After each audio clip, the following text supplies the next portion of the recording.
আজ 20 অক্টোবর 2025-এর শীর্ষ সংবাদ।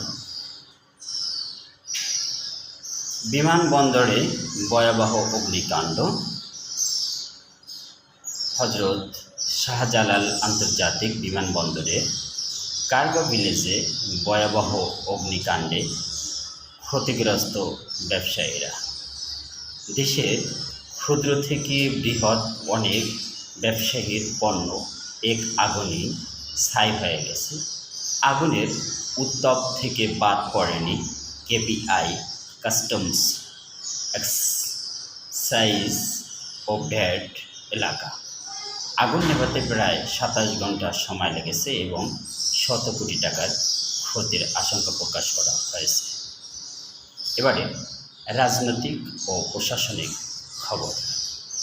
জাতীয় ঐক্যমত্য কমিশনের চেয়ারম্যান অধ্যাপক মোহাম্মদ ইউনূসের বক্তব্য, তিনি বলেছেন, রাজনীতির মধ্যে সততা আনা না গেলে রাজনীতি কখনোই সুন্দর হবে না। এবারে জানাবো খেলার খবর। বাংলাদেশ বনাম ভিয়েতনাম ফুটবল ম্যাচ। এএফসি অনূর্ধ্ব 23 বাছাই পর্বে বাংলাদেশ আজ ভিয়েতনামের বিপক্ষে মাঠে নামবে। ম্যাচটি বাংলাদেশ সময় সন্ধ্যা 6টায় শুরু হবে এবং ইউটিউবে BFF চ্যানেলে সরাসরি সম্প্রচারিত হবে।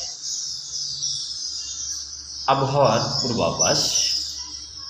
ঘূর্ণিঝড় আখির পূর্বাভাস আবহাওয়া অধিদপ্তর জানিয়েছে, বঙ্গোপসাগরে একটি শক্তিশালী ঘূর্ণিঝড় আখি সৃষ্টি হতে পারে।